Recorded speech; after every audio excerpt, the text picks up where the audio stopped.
back to my channel, sports fans. Okay, let's get into this one right here. The NBA is officially over, folks.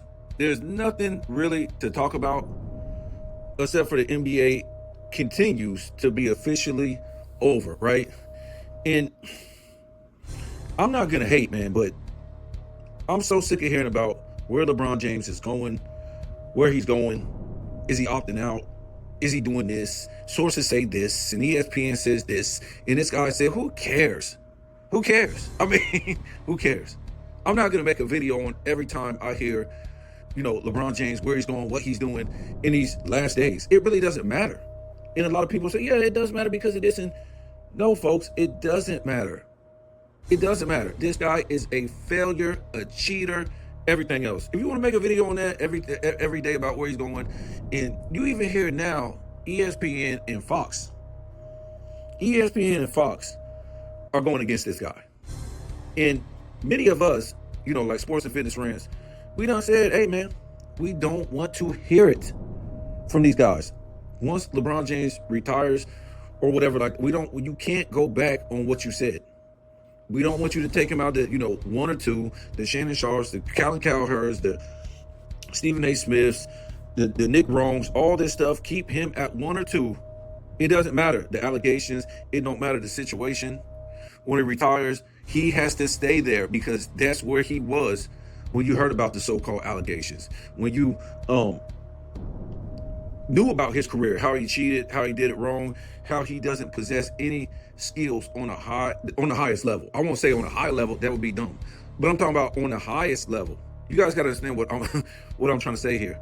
On the highest level, when we talk about Magic Johnson, when they compare him to Magic Johnson, a Magic Johnson type of guy, that's the highest level as far as point guard to most of us. They skipped over John Stockton and Jason Kidd and Chris Paul and Bob Cousy and some of these great point guards. He's not even on the lower tier like the Mark Jacksons and stuff like that. Real point guards and stuff like that who don't make the cut of the top 5 and maybe not the top 10. But they just go straight to Magic Johnson, just like he went straight to the top over everybody else who has more championships and more statistical titles and didn't jump around building super teams. He just skipped them too, right? So he goes straight to Magic Johnson in that comparison. But what I'm trying to say is when we talk about the highest level, we're usually talking about 10 or more assists per game. And for Magic Johnson, 10 assists period per game is not even his level. It's not his level. It's 10 plus. Basically 13, 12, 13, something around, the John Stocktons, these guys like that, man, the Steve Nashes, these are guys who are on the highest level of being a point guard. So we already know LeBron James doesn't do that at a high level, facilitating. 7 assists per game. And I think, he had 1 year with 10 assists? The bubble? If that, it might have been 9, I don't know. But 1 season. But it was, in a career, 7 assists per game. It's a joke. It's a joke. Rebounding. A poor rebounder, period. There's no level that he's poor. He's not a good rebounder. He's not a high-level rebounder. 7 rebounds per game for how big as he is, and he's 6'9". Poor rebounder. Basically no effort. No effort, if you want to be real. Should be easy for him to pull down 12 rebounds per game, like a Larry Bird, like we compare, power forwards, small forwards, like a Tim Duncan, like all these guys, Karl Malone, Charles Barkley, we just going down the list. Poor rebounder, LeBron James. So you basically say, 7 rebounds, no effort. Never averaged 10 rebounds in the season. I don't even think he averaged 9 in the season. I think the highest was 8, but anyways, it should be 10 or more easily in the era he plays in. What about shooting? What a joke. One of the worst mid-range shooters of all time. A poor 3-point shooter for as many threes as he takes. And if he took the amount of 3-pointers that Michael Jordan took for his career, Michael Jordan only took 1.7, if I'm not mistaken. Imagine LeBron taking 1.7 3-pointers for his career. Because I think he's only I want to say he's 30, Michael Jordan's like 32%. And I think LeBron is 34%, if I ain't mistaken. But LeBron James in these last couple of years just kept chugging threes so he can try to get up 35% to make it look like, it's not that bad. It is bad. But imagine if he actually attempted 1.7 a game. Oh my God, this guy might be shooting 10% from the three. The only reason why he's in the 30s is because he takes so many. And this is what really ultimately messed him up in the NBA Finals. From his first finals all the way into his last finals, because this guy stayed on the damn perimeter shooting threes. Either dunks and layups or threes. Dunks and layups are great for him. But you put him out there at the three-point line, it's going to be bad when it comes down to it. Free throw shooting. What a joke. So there's nothing he actually does on the highest level. Michael Jordan, for his position, is one of the best rebounders. For his position, one of the great defenders. Steals and blocks. I think he gets most blocks as I want to say as a small guard, if I'm not mistaken. So LeBron I'm just putting this out here to saying this guy is a failed career. I mean, I know it's interesting. That's the only way you're gonna make any money. Talk about LeBron James, and that's the way him and Clutch made it in ESPN. If you have ESPN on your on your feed, what a shame, bro. They will put him in everything. Every little category, they will always shove him in there with WNBA players, with old players, with new players. They'll just be talking about who do you think will have the best slumber party? And then they'll have LeBron James in there with some WNBA players, some new players coming into the NBA, like LeBron James playing golf. Like, they're always jockeying this. Could you imagine how much, Clutch Sports is they're like the lobbyists. You know how like the lobbyists, they're like the middleman between the politicians and the corporations. The corporations give money to the lobbyists, and the lobbyists give that money to the politicians to make all the laws in the country. So this is what Clutch Sports is like the damn lobbyist that gives money to the NBA, gives money to ESPN, blah blah blah. So they can always have his name on everything. Pretty sad. Pretty sad right there, but it's over. I heard Yahoo was on Google, and they said that the Lakers did a seven deal blockbuster trade. And I look on there, I'm like, there's nothing there. Like, he said, tell me if they did, because I looked on there, they didn't even talk about it. They just started talking about LeBron James. So I was just like confused. I'm like, where's the big seven? It was like a 17 blockbuster trade with a whole bunch of players. And I'm like, what? It was nothing going on. They didn't even tell me nothing. So I'm clicking on everybody's, the guys that subscribe to, and nobody's talking about nothing like that. I'm just like, the NBA is screwed up, man. And you guys see a lot of stuff that I post on my community page. Look, man, I've been putting up stuff way before a lot of these YouTubers came up here. So people don't, some people might think, oh man, he don't know what he's talking about, this and that.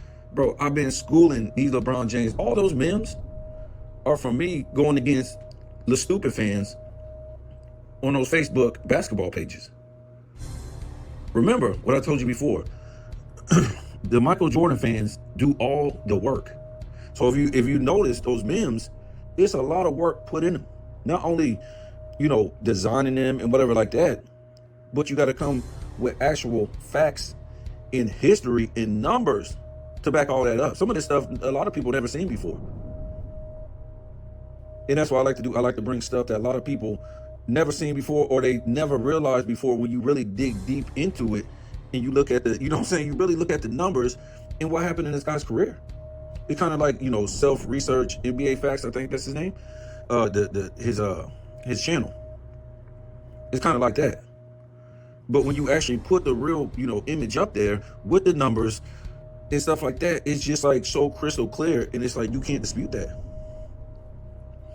And when you gather all this information up and you put the stuff on the screen and on the image over and over again, different situations, it's just like you're like living in bizarre world. You're like living in the Twilight Zone. that we haven't moved on from this guy. He's like the NBA Antichrist. That's what LeBron James is, the NBA Antichrist. These are people who were supposed to move on from this guy, at least after his second NBA Finals loss. And I'm not trying to say move on as far as, him not being a good player. But from then, you got to say it was over. The closest you got to Mike was Kobe. In a turn of events that happened from 2007, from him bringing gold back in the FIBA to going to the finals the next season. Yes, he lost against a damn super team, but brought home gold in the Olympics the next season. Do things that LeBron James couldn't do. Back-to-back golds. And then in 2009, won a championship without Shaq. This is back-to-back finals with no top 75. The next season, guess what? Back to the finals. He wins against a super team that LeBron James said it was too super to beat, with no top 75 teammate. So those turn of events that happened in 7, 8, 9, and 10, it was over. It was over, folks. The greatest things that happened was over. It never, once Kobe did that in that 7, 8, 9, and 10, that's 4 years. So when we go back and we look at that recent history, the 80s, the Magic and Bird running the entire NBA, going to the finals all those years and winning all the damn championships in the 80s just about. The Pistons going back to back. At the end of the 80s, the beginning of the 90s, Michael Jordan doing what he did in the 90s. 2 3-peats, Hakeem going back to back. Beating Shaq and beating Ewing. And then we roll out what Shaq and Kobe did on the 3-peat. And then when we look at, you slice it how you want. I'm going to get back to him in a minute. But we look at what Kobe did from 7 to 2010 in that 4-year period. And then we sprinkle in what Duncan did, from 99 all the way till 2007. It's over, folks. That was, you can say 14, whatever. I mean, we're talking about all-time greatness. Those things that I'm talking about, never duplicated again. Those weren't guys building super teams. Those weren't guys jumping around. Those weren't guys making up excuses. These were guys that had skills on the highest level in their position. These are teams and guys that made each other better. Dudes weren't making up excuses. Dudes weren't melting down against their competition. They didn't need all this. They didn't need all these talk shows and debate groups to tell you what greatness was, because you looked on the court and you was like, damn, you seen it. So what happened in the 2010s all the way until now, it's unfortunate that LeBron James couldn't duplicate that greatness, even with his super teams. And, say what you will with Curry, he had a chance to come back to that. Look, Dirk had to play LeBron James super team. Duncan, old ass Spurs, had to play LeBron James super team. So in a way, you can't really give Curry an excuse. You can't give Durant an excuse. Even Durant had to play LeBron James super team. Because if they would not, you gotta remember what LeBron James has super teams for, because he has so many shortcomings and hiccups. If he was the type of dude that was so great, and this is what I'm gonna say, you can't have 3 number ones on a team like that, especially in their prime. You can't. These are leaders that lead other men. So when you have 3 leaders coming together, it's gonna be a whole bunch of head bumping, because they're used to leading other men. They're not used to, what should I do? What should I do? They're used to leading other men. And it's why so many hiccups with LeBron James. You're playing with other leaders. Larry Bird was a leader. Kareem was a leader, and then Magic was a leader, because Kareem was already like 10 years, 11 years when he met Magic. Michael Jordan was always a leader. Tim Duncan was a leader. You can't play with 3 different leaders. It's going to blow up. That's why you saw the big 3 Celtics in the 2000s only win 1 championship. Leaders aren't used to playing a role of a role player. It don't work like that. Shaq, Wade, Alonzo Mourning, Gary Payton, it blew up in the face. They're used to being leaders. Gary Payton, Shaq, Kobe, Malone, all used to being leaders. And by the time then, Kobe felt more like a leader then. And Shaq, it was a whole bunch of bumping heads. You have to have a leader, and the rest of the guys are followers. So when I talk about the 80s to the 90s, look, but what I was saying is, LeBron James, he's got so many shortcomings on offense, defense, leadership, that he can't just play with another great player. Like, okay, come on, Wade, let's go do this. You would think both of them together would just be rolling.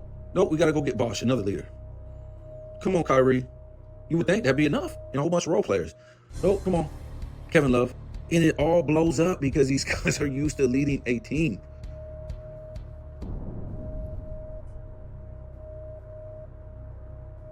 And then they look at his competition. Oh, man, look who he had to play. Yes. Who did he have to play? Teams that had a leader. And the rest were followers. If you want to talk about Kevin Durant and Curry, guess what? Yes, but you didn't have 3 leaders. You had 2 that were... And we already know Kevin Durant ain't no damn leader. He just played basketball. He just played basketball. So it wasn't hard for him. He's never been a leader. You don't even know what leader means.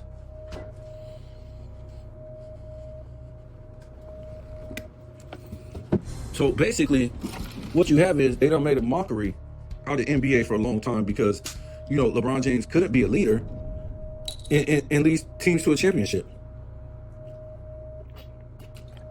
Even when we look at 2007, or that period right there, what's so interesting about that is, I talked about before, most of his teams are just, a lot of teams, when we talk about those teams I was talking about, you had one leader and then you had other followers. Or what I would call was, this guy was a 1, this guy was a 2, this guy was a 3, this guy was a 4, this guy was a 5, this guy was a 6, this guy was a 7.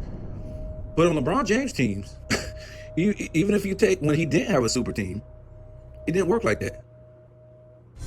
All the guys on his team, if you look at 07, 2006, whatever, it's like LeBron James number 1, this guy's number 2, the next guy's a number 2, the next guy's a number 2, the next guy's a number 2. And what I say number 2 is, these guys could be his 3 through 7 or 8 could be number 2s on other teams. For instance, Horace Grant couldn't be a number 2 on another team. He just couldn't. When you take a guy like Steve Kerr, he couldn't be a number 2. He just couldn't. Maybe Ron Harper, of course. Back in his prime, yes, he could be a number 2. But by the time he got with the Bulls, if you took him 90, 96, 97, 98, he couldn't be a number 2 on no other team. I'm talking about a team that's a winning team. Don't have to win the finals, but a team competing for a championship. In 96, 97, 98, Ron Harper could not be a number 2 on any other team. It just won't be possible. A championship contending team, he couldn't be a number 2. Just the facts.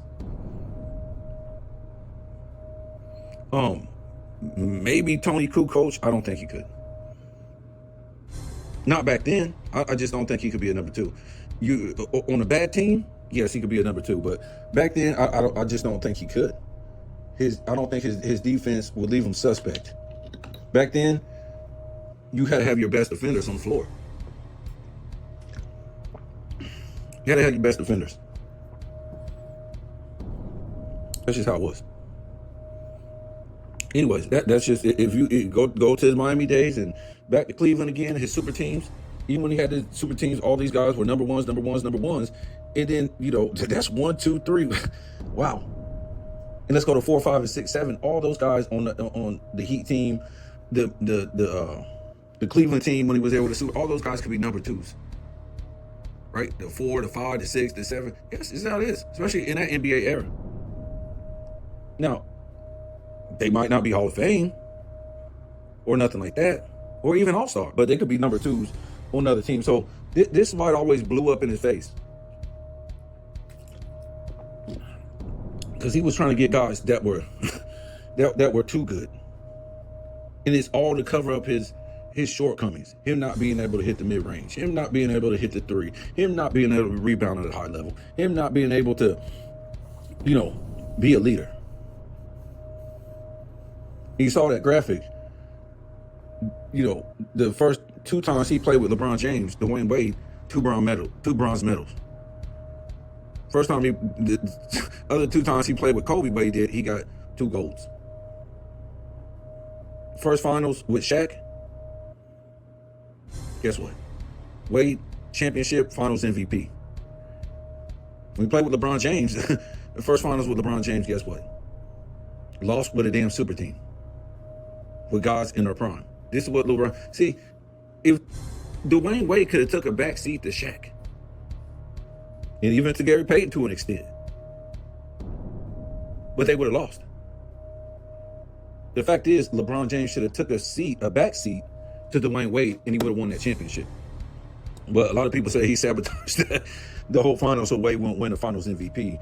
And to me, as we start getting to the end of this fake career of LeBron James, it's apparent to me, it looks like he, through a lot of these games. I mean, it just, you have the feeling. If you say present the evidence, I couldn't really present all the evidence right here. So, I wouldn't want to, clearly just say it, but, my feeling is that this guy threw a lot of NBA finals and stuff like that, as Vegas works his magic. That's all I'm going to say, because a lot of people, just because your favorite YouTuber needs to make money and they won't tell you a lot of this stuff, you got to know how the world works. And a lot of people need to be spoon-fed a lot of stuff. And it's unfortunate, because you would never think this stuff, you would never think that you would be saying this stuff in 2025, that people are supposed to be so smart and intelligent. But I think the people today are more dumber than ever. This is how it is. So yeah, I mean,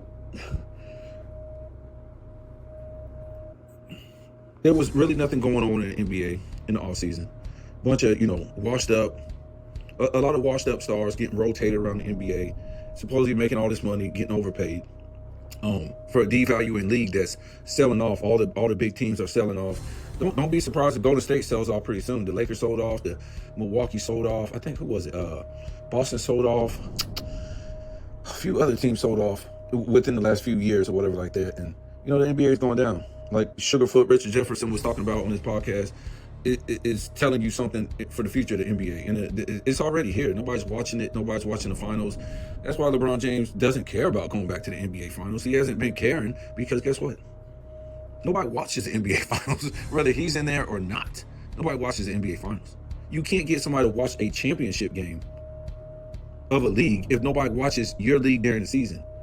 If nobody buys your merch, if your players aren't exciting to watch, if your players aren't selling the game on commercial ads, shoe ads. I mean, look where they got SGA. They got him like at an Asics commercial or something. It's like, what commercial is that he's a Vita or something? The debate, and how come SGA ain't the face of the league that they're talking about in the offseason? Well, it's the same reason why they haven't been talking about Joker not being the face of the league with 3 MVPs. Could you imagine, 3 MVPs and all the stats that this guy puts up, and he's not the face of the league? This is why the NBA sucks. Because they're focused on a loser who did it wrong and cheated and don't have skills at a positional level on the highest level. If I said that right. Don't have skills. I'm not going to try to say it. Or should I say at his position? I'm not even going to say that, because they're going, oh man, he can play 1 through 5. See, when you hear stuff like that, it excuses him. When they say this all-around player, it really excuses him from having skills at the highest level, at a particular stat, at a particular position. You know what I'm saying? That's all. It's just not something that he's great at. It's something that he done manipulated, so he don't have to put in no effort. You know what I'm saying? It's just like premeditated, man. Okay, guys, let me get my 7 rebounds. Let me get my 7 assists. And y'all already know I'm gonna get most of my points, doing dunks and layups. So that's basically what he tells his team, every team that he's on. So again, the NBA is sad, man. And this is what I'm gonna say. I said this before. The NBA players of the past, I don't know who's more to blame and who's worse. This era, or the 2010s, the 2000s. Some of these guys, we say the 2000s, the 2010s, or some of these guys in this era, or the guys in the 90s, the 80s, 70s, whatever. And what I mean by that is these guys in the 2000s, 2010s, and some of these guys in the 2020s will bash the past NBA players. We've heard that been going on for years now. Calling them all kind of plumbers and taxi cab drivers. They don't have any skills, this or that, blah, blah, blah, blah, blah, blah, blah, blah. And it just goes on and on. And these guys in the past, they won't clap back. But guess what? The fans of the past, they have to clap back and have their back. You see how that is? It would be different if you was just, the fans of the past eras, they were just clapping back at the fans of this era. That's fine. But you're trying to tell me the fans of the past eras have to clap back at NBA players of the 2000s, 2010s, and now? What is that? So the NBA players of the past, you don't have any nuts? You don't have any nuts to even stand up? They're not saying LeBron James is better than Michael Jordan. They're then saying LeBron James is greater than Kareem. You know, some of these guys aren't alive no more, but Wilt, Russell was alive at the time. Magic, Malone, Charles Barkley, all these guys. Let me tell you something. Rings don't mean nothing. We're talking about as a player. I just go on down the list that this guy isn't a better player of, and how these guys didn't cheat to get where they was. Not better than Hakeem. I mean, Kobe was alive when this shit was going on. And Kobe really didn't clap back.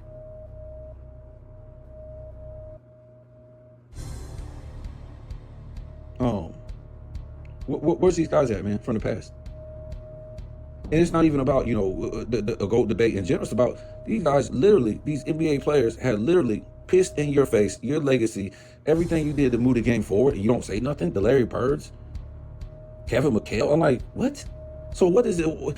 This basically tells you that the present NBA, these players who have dissed the past, they have no leg to stand on as far as their careers, how good they are, everything else. The 2000s, the 2010s, the 2020s. I'm talking about the ones that dissed past era players in past eras.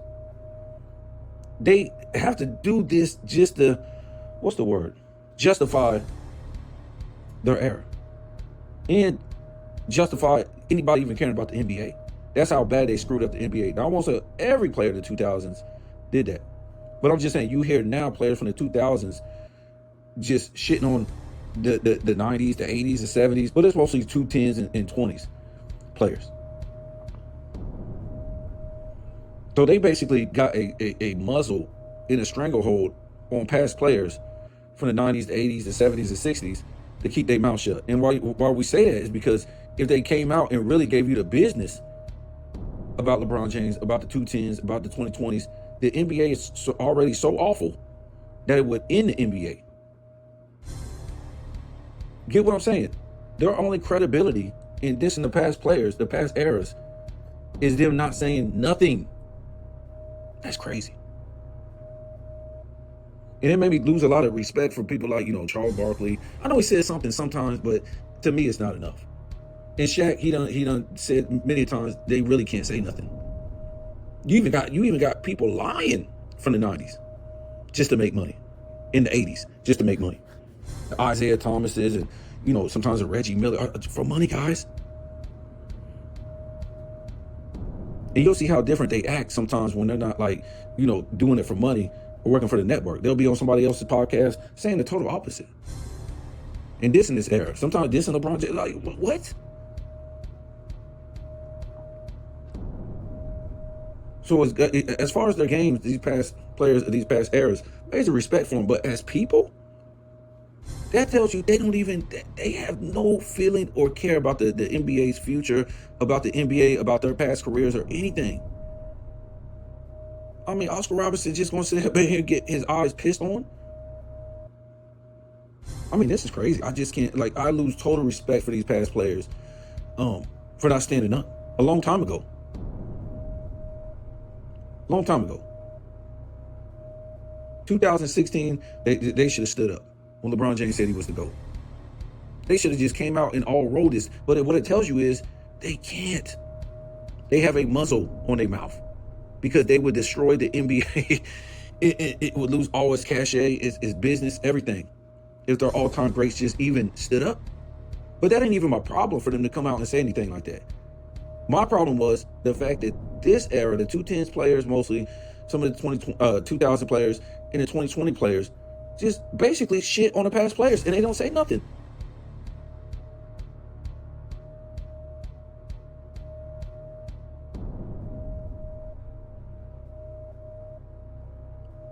That's how awful the NBA got. It's like you know, pooping on your foreparents, your grandfather, your great grandfather, pooping on their legacy, just to boost you up. You never thought you would see nothing like this in the NBA because it didn't happen in the 60s or the 70s or the 80s or the 90s or the 2000s. You never seen that. But these debate groups had to find a way not only to keep talking about LeBron James coming into the 210s, but justify them making money. You know, ESPN, you know, ABC just couldn't show the NBA, show NBA games, but they had to have debate shows pooping on the NBA. Past players. And a lot of times they poop on the present players in them debate groups.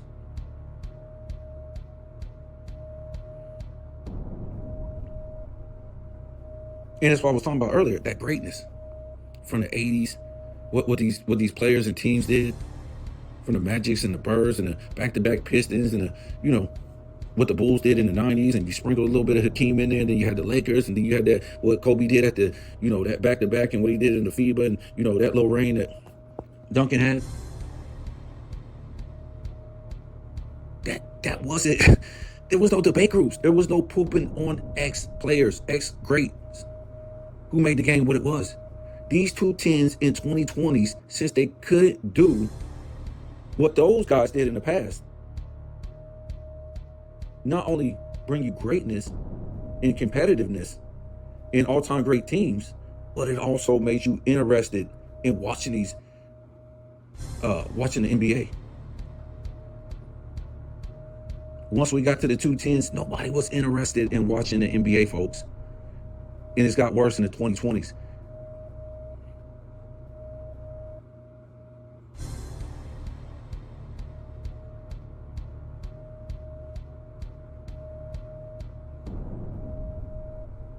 These people should have never been in a debate group making any money off the NBA. The Shannon Sharps, the, you know, even if it's not like a debate group one-on-one, still their talk shows, even if they're just them, it's still kind of like a debate talk show. The Callan Cowherds and the, you know, a lot of these radio shows that they have on Fox.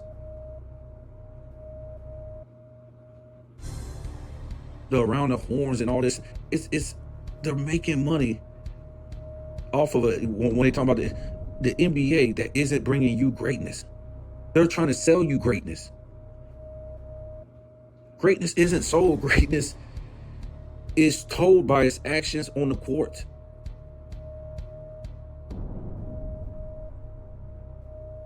Nobody was interested in seeing LeBron James play. Right? It was already signed, sealed, delivered, right? We talk about those turn of events, right? That this and that coming into the league, most expectations, the king, all this stuff. They wouldn't even let him play in the Olympics because he couldn't shoot. And they lost. One of the All-Stars first season couldn't make the playoffs. Second season couldn't make the playoffs with an All-Star teammate. Losing 19 out of 31 after the All-Star break. In one of the weakest eras of all time. As far as the East. 2006, blew a 3-2 lead going back home. Whatever. That same summer, got his doors blown off in a FIBA by grease sewer workers, plumbers. Was averaging like 30 points per game that season. You got Chris Paul there and Chris Bosh, and Wade was coming off a damn championship, MVP. That team was stacked, and they got bronze. 2007. Oh, it's the big game. Make it to the finals. Not only did he get swept, and he had one of the worst finals, to me, the worst finals ever as a superstar, but guess what? the lowest rating finals of all time. To that point. You know, this is something to be said. You can talk about Duncan and all this stuff. That's fine. A lot of times when Duncan was playing the East before, the 210s, the competition wasn't really big names that he was going against in 2000, what we say, 90, you say with the Knicks, whatever. Patrick Ewing wasn't even fucking playing. So that was going to be a lower rating finals. And, David Robinson wasn't really David Robinson. Anyhow, Patrick Ewing, he wasn't even playing. So that's 99. You got 2003. A lot of those finals, they was either playing the Nets or they were playing Detroit. Not really big names on it, you know what I'm saying? But we get to the king, we get to the chosen one. There's no way this finals should have been lower than when they played Detroit, when they played New Jersey, when they played the Knicks. There's no way. This is the king, the next, he done reached the pinnacle. Guess what, folks? Nobody wanted to see LeBron James play. It had nothing to do with Tim Duncan, because at that point, he could have stopped the dynasty. That would have been interesting to see Michael Jordan. Let's see if he, in his 5th season, he would have made it to the finals against Magic. And I'm not trying to compare Magic to Duncan, but this is a dynasty that nobody can take down. So it would just be interesting if it was interesting for people to want to see this guy take down a dynasty.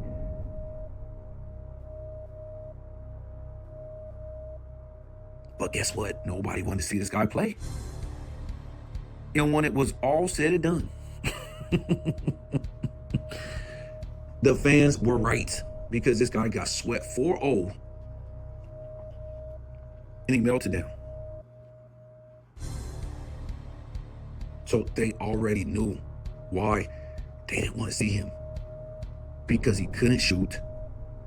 He wasn't a real leader. And this isn't something that the fans are like, whoa, this is Magic Johnson, like this is Bird, like this is Kobe Bryant, like this is Michael Jordan, like this is... No, there's nothing. Dunks and layups. What's so exciting about that? And then they stopped his dunks and layups and they exposed who he was. And this is supposed to be something great to his fans. We have, they always put up that clip of Tim Duncan, what's wrong with LeBron James? Said nothing. Something like we all just focused on him. Yes, because he can't shoot. And that wasn't all the time. All they did was close out the paint. That's all they did. They didn't go up to the perimeter and say, oh, you're not going to shoot this on the perimeter, 4 guys. No. They just played the zone. If you did pass it, okay, we'll just go out and cover your guy. But as far as you driving to the paint, you don't have no more moves. And you're not that good of a passer, because if you was, you'd be able to pass out and these guys hit. But nevertheless, what I'm trying to say is it was over then. They've been trying to push this narrative via the media that anybody cares about this guy. Nobody cared about this guy in 2007. Nobody cared. That same summer, in 2007, Kobe brought home the gold in FIBA. And then from there, it sprawled on what Kobe did in 7, 8, 9, and 10. And also from 7, 8, 9, and 10, we can see what happened in LeBron James' career. That made it a total failure to where he was never to be talked about again. As a top 10 player. No. You don't now get to build a super team and say, oh yeah, I'm starting from here. What can I do? This is why you built a super team, because you couldn't do it like a Kobe. You couldn't do it like a Duncan. You couldn't do it like a Jordan. You couldn't do it like a Magic or Bird or whoever. Or Hakeem or Isaiah Thomas. Guys from the draft. Guys from the draft. And if you want to get some old beat up, Hall of Fame players out their prime who are just playing off of, instinct and playing off of muscle memory, that's fine. You got old Shaq. You got old Ben Wallace. Oh, okay, he got some of these guys. But, even if that ain't enough, oh man, this and that, that's fine. You think that's not enough? Okay, go play with Wade. Okay, that's cool. Why do you have to go play with 2 other leaders? 2 different times. And then at 34, 35, which is the same age that Michael Jordan won his last championship, 34, 35. Guess what? 34, 35, LeBron James went and played with the best center in the league. Anthony Davis, folks. That would be like Michael Jordan at 34, 35 saying, I'm going to play with Shaq. Whatever you want to think about who was the best center, it wasn't Hakeem. I done heard that a million times. Hakeem just wasn't in his prime like that.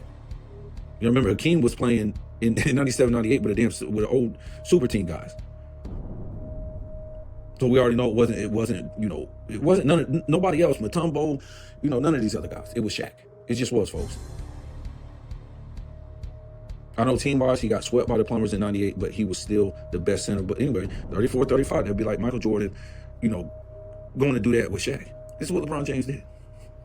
This was at the third time he stacked the super team. This would be the third time.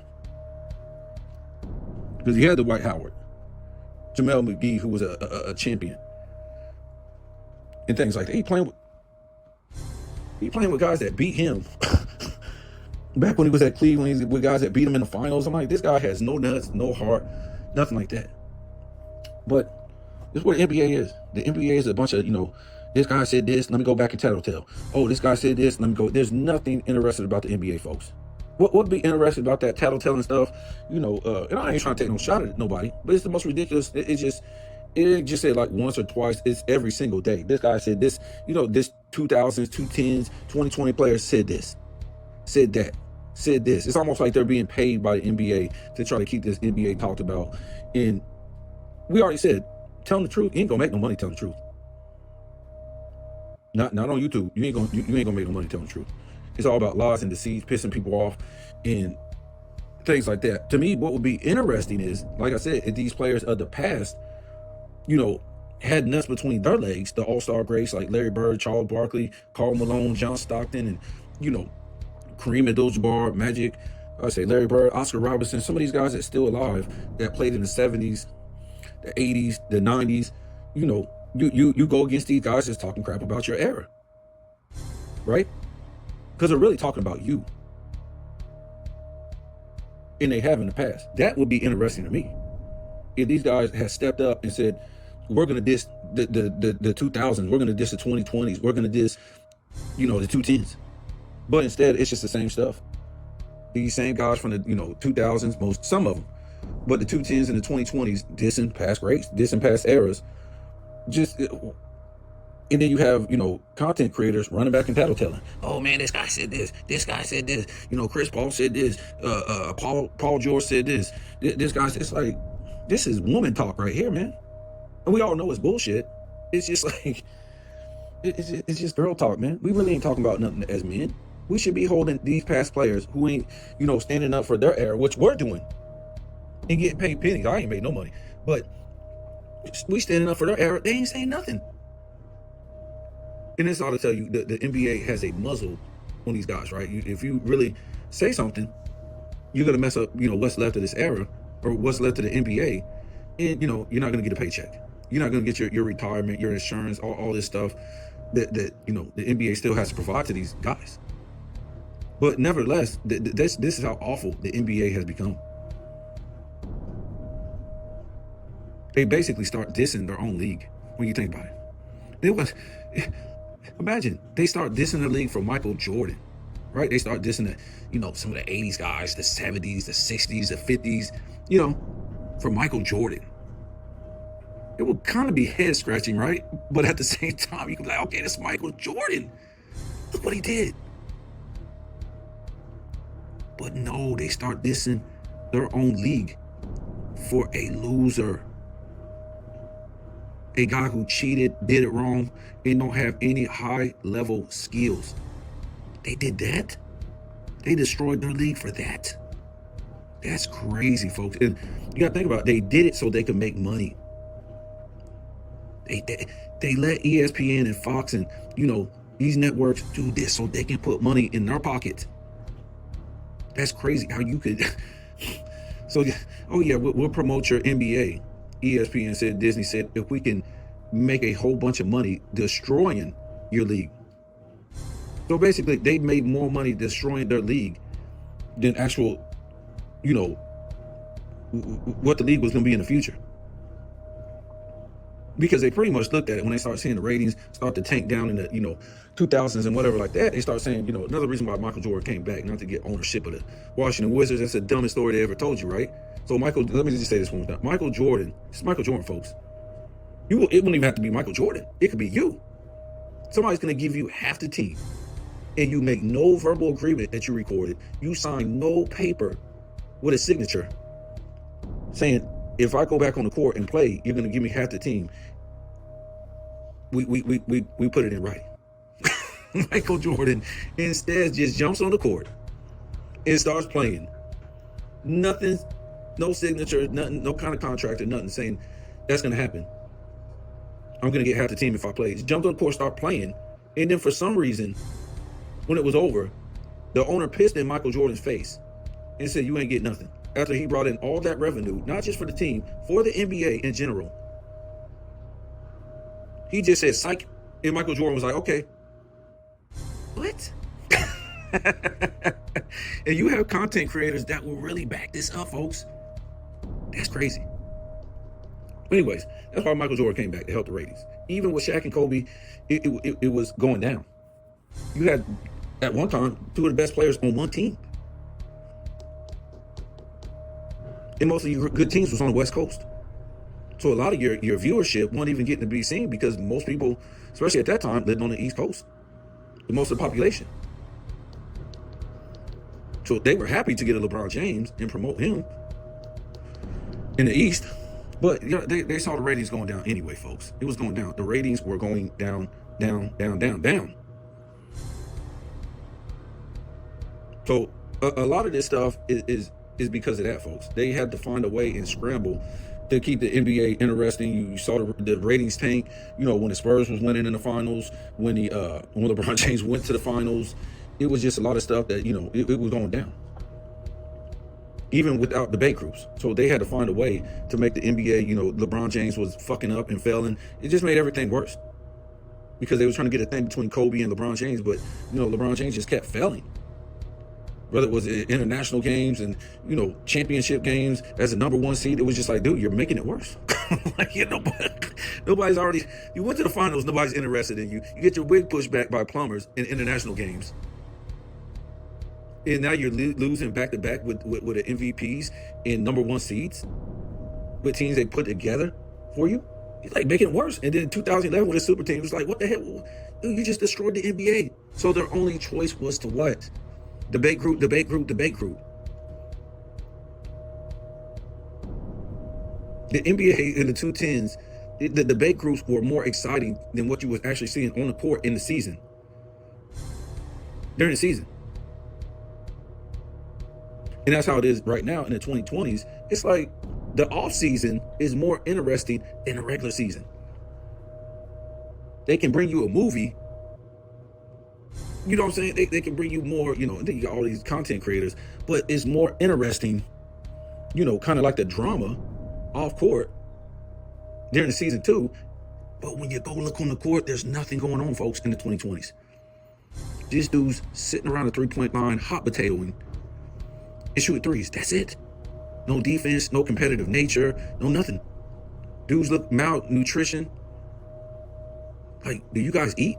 You showing up to work in purses and, switching while they walk in, and everybody got, cornrows, and it's like they care more. It's like, back in the day when you seen dudes wear cornrows in like the 80s and 90s, and mostly in the 90s because, Snoop, he really started the cornrow stuff and stuff like that. But when you saw that in the 90s, when you saw a dude with cornrows, it was scary. That's the image you got. Dudes was like scary when you seen dudes with cornrows and, and then it went into gangster rap and stuff like that, whatever like that.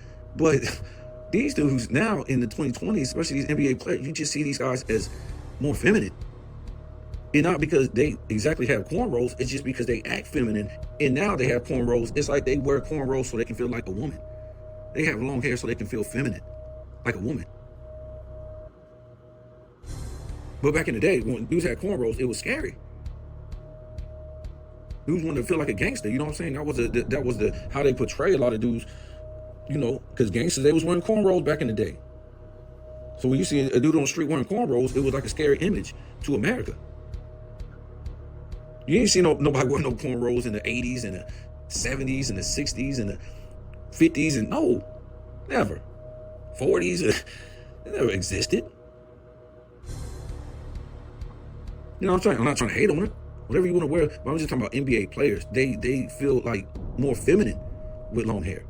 Well, you see all these feminine looking dudes with cornrows. Everybody got cornrows. They care more about their hair than their game. So that's where the NBA is, man. And if it wasn't for social media, the NBA would be totally dead. I mean, it's on its last leg, but if it weren't for social media, everybody having platforms talking about the NBA. Because like I said, the NBA can be sold based on entertainment. It's fine off the court, but when you look on the court, there's nothing going on, folks. It's boring. You almost want to say, man, I'm gonna cut this off until the fourth quarter because there ain't nothing going on. Everybody plays the same position. Everybody shoots the same way. The coaches don't coach. The referees don't referee the rules of the game. They flop, whine, and cry, travel, and carry. So what? There's nothing interesting here to see. You think Michael Jordan gonna be like, don't call travel and carry on me. Don't do it. No, I said that before. Michael Jordan, Wilt Chamberlain, Kareem Abdul-Jabbar, Karl Malone, Scottie Pippen, Clyde Drexler, John Stockton. They want you to call travel and carry on them. Because if you don't call it on them, you can't call it on their opponents. The stuff that should happen in the NBA, if it did happen, it would be a great game. And the standard would be upheld. And everybody would love the NBA like the 80s, the 90s, the 2000s, the 70s, the 60s, if they would uphold what was upheld in the past. Rules, positional game, coaches being coaches, referee being referee, everything. But they don't want that. LeBron James don't want that. They don't call travel and carry on me. So guess what? They can't call it on nobody else neither. Because if they call it on them, they gotta call it on LeBron. And now LeBron James is not the dude that you think he really is. You call offensive foul on a whole bunch of other dudes, you gotta call it on LeBron James. There's no standard. They had to lower the standard for this guy to keep playing, to even be where he is now. I mean, they took out the defense. Kobe hated that. It's just crazy, man. They brought in all these international players that ain't showing nobody nothing. If anything, they lowered the standard so these guys could come over here and play. So the NBA is just dead, man. And I think when LeBron James retired, he's been the centerpiece of a puppet, of a clown show, and that's it. It's over. You can't go back to what the NBA was. Rules, real rules, coaches, defense, competitiveness. Positional players. No, they took all that out so LeBron James from the 2010s until now could keep playing. They took all that out. And he became a clown show. And when he retires, it's over. Because the NBA has been sold based on a clown show since the 2010s. Right? So when his clown show is over, who wants to be the next clown? You're going to be looking for the next clown. I don't know who's going to be the next clown. They didn't want to sell the NBA off the opposite. What I told you, competitiveness, real coaches, real rules, not building super teams, all this stuff that's the opposite of LeBron James' career. And clown acts and all that stuff, no. So I tell you guys, the 80s, I told you about what happened in the 80s, the 90s, in the 2000s, it'll never be duplicated again. Those guys in the 2010s and the 20s, no, they could never duplicate that. Without building super teams, being competitive, playing on a high level, having dynasties, all that stuff. And, no, they took the easy way out. They said, let's just play hot potato around the 3-point line, allow us to travel and carry, no real refs, no real head coaches. But we'll tell them at the same time, we're making record-breaking contracts. And the dummies actually believe that. They'll actually believe that these guys are actually making this kind of money. Even though, like I said, when they retired, they had to go podcast, they had to get it. Or when they retired, they had to go get a job like me and you after making supposedly tens of millions of dollars per year for years. And having $100 million contracts, different ones too, at that. And they had to podcast during the season just to make money, right? But when they retire, as we see right on schedule, they have to go get a job. Their tens of millions of dollars was not enough, folks. Their hundreds of millions of dollars that they made, it just wasn't enough. It's like, I always put this in a perspective. It's like, of course they're not going to retire at like 63, 65, whatever like that. But it's the equivalent, right? You work all your life, and then you go into retirement. You got a pension, you got a Social Security, you got a 401k. You retire with, you know, tens of thousands in the bank, not hundreds of thousands. You got your car paid off, your house paid off, and then all of a sudden you retire and you go get a job at, you know, I don't know, you go get a maintenance job cutting lawns, or you want to go work at McDonald's. Like, what? And one would think they'd be like, what? He's got a pension, a Social Security, a 401k, hundreds of thousands in the bank. His house is paid off, his car's paid off. That's what he told us. So why is he going back to work? And one with a brain would say, well, that's what he told us. He must not have that money. There's no way he would go back to work. It's time to sit down and enjoy the rest of your life. Well, it's the same thing with the NBA players, right? Even though they're not retiring at that age, as a professional player, if you make it up to that point, you started like some people start in middle school, high school, college, and then you go to pros for all those years, 10 to 13 years, whatever. You done ran your ass around practices, flying around, doing all this stuff for all those years, folks, as a professional. And you retire with, supposedly, if that's what we're told, you made tens of millions of dollars in your career, if not hundreds of millions. Now you retire and you have to get a job at ESPN, where you got to go coach somewhere. What? I'm sorry to bust y'all bubble, man. And you know, a lot of people, you know, I'm sorry your content creators won't tell you that, man. They have to make money. It's not good when you tell stuff like this, man. It's just not. But these NBA players never made the money we were told. Now, yes, they make millions. That's fine with me. I'm not going to try to say they don't make millions. That'd be stupid. But they don't make the money we've been told, is what I'm trying to tell you. They never make those contracts, or nothing even close to it. So let me get up off of here, man. Have a good weekend.